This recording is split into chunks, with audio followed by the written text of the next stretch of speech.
Welcome to DD classes. Today I shall tell you about the hybridization. आज मैं आपको hybridisation के बारे में बताऊंगा। अब बात ये कि हाइब्रिड की डेफिनेशन क्या है?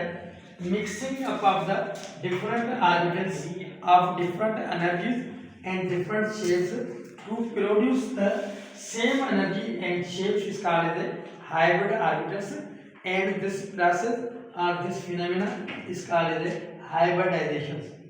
अब बात ये कि हाइब्रिडेशन हम किसे कहते हैं? तमाम जो चार ऑर्बिटल्स होते हैं, S orbital, P orbital, D orbital, F orbital. जो एस ऑर्बिटल है वो स्फेरिकल है, इसकी एनर्जी और इसकी शेप चेंज है। जो पी ऑर्बिटल है वो डम्बेल शेप है, इस तरह है। जब डम्बेल शेप लेंगे इसके अंदर ये दो हिस्से आते हैं, इनमें एक हिस्से को हम कहते हैं नोड्स, एक के ऊपर होगी पॉजिटिव चार्ज और एक के ऊपर होगी नेगेटिव चार्ज। इसी तरह डी ऑर्बिटल है वो है डबल डम्बेल शेप, इनको हमने मिक्स कर दिया, डबल कर दिया। और जो एफ ऑर्बिटल है वो है कॉम्प्लिकेटेड ओकी स्ट्रक्चर है, रफ टफ स्ट्रक्चर है जो हमें समझने के अंदर दुश्वारी होती है। अब ये है कि तमाम ये जो चार ऑर्बिटल्स इनकी एनर्जी और शेप वो चेंज है। जब वो आपस में मिक्स होते हैं, जब वो आपस में कंबाइन होते हैं तो ये इनकी शेप और इनकी एनर्जी सेम हो जाएगी। तो इनके अंदर जो हिस्से लेने वाले हैं उससे हम कहते हैं हाइब्रिड ऑर्बिटल्स। और ये जो प्रोसेस है इसे हम कहते हैं हाइब्रिडाइजेशन। जिस तरह एक होता है क्रिकेट और दूसरा होता है cricketer. Cricket is the name of the game, cricketer is the name of the players. तो इसके अंदर जो हाइब्रिडाइजेशन है वो हम सपोज करते हैं क्रिकेट है।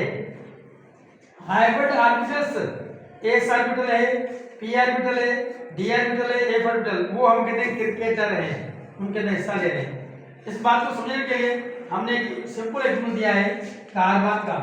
कार्बन का आटम नंबर 6, इसके फर्स्ट शेल के अंदर 2 इलेक्ट्रॉन और दूसरे शेल के अंदर 4 इलेक्ट्रॉन।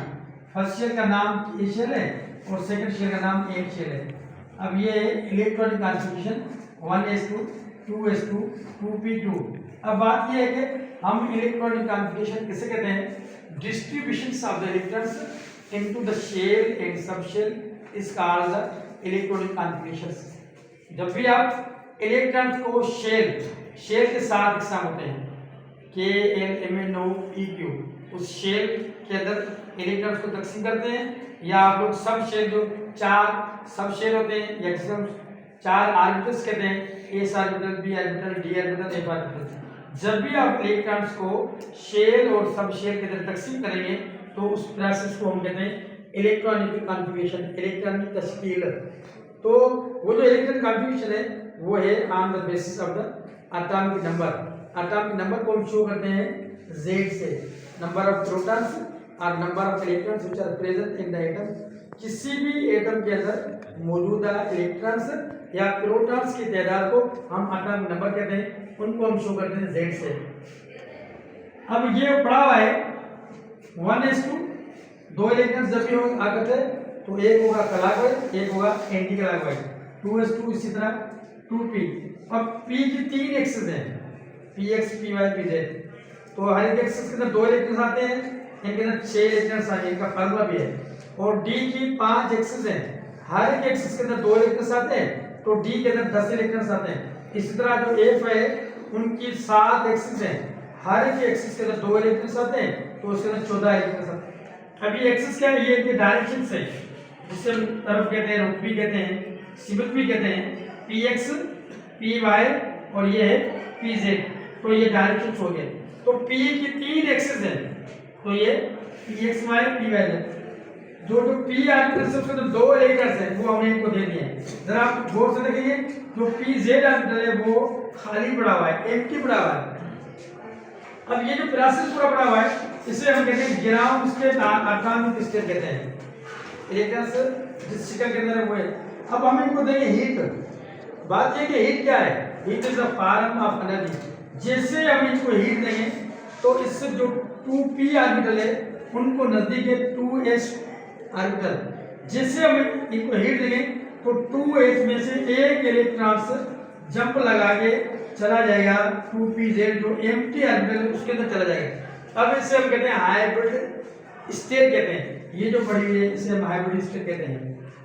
अब ये हाइब्रिड स्टेट होने के बाद क्या करें, ये जो इलेक्ट्रॉन से ये खाली रह जाता है, ये कहता है मैं भी ऊपर चला जाता हूँ, तो जैसे आ जाएगा तो ये स्टेट बन जाएगी 1s2 2p, फिर p की 3 एक्सिस है उसके अंदर इलेक्ट्रॉन्स आ गए, एक जो ऑर्बिटल है वो s का इलेक्ट्रॉन्स आ गया।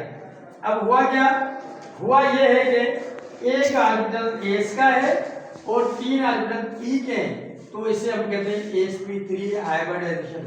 अब ये जो स्टेट है इस स्टेट का नाम है एक्साइटेड स्टेट, जिसका हम कहते हैं लोअर एनर्जी लेवल है E1 है, इलेक्ट्रॉन जंप लगा के हायर एनर्जी लेवल में जाएगा उससे हम कहेंगे E2। इस तरह ये एक्साइटेड स्टेट E1 वो था और ये हो गया E2।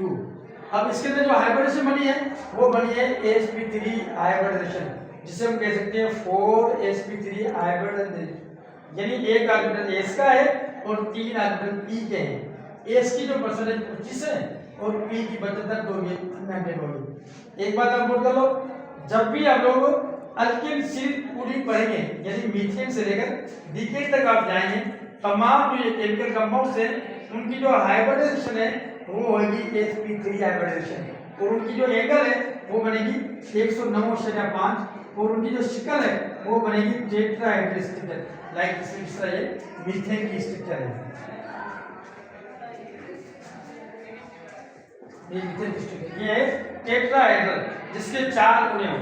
अब मेरा कहने का मकसद ये है कि मीथेन से लेकर डीकेन तक आपको ज़हन के अंदर ये बात रखनी पड़ेगी कि इनकी हाइब्रिडेशन होगी sp3, एंगल बनेगी 109.5 और इनकी जो स्ट्रक्चर है वो होगी tetrahedral. Thank you very much.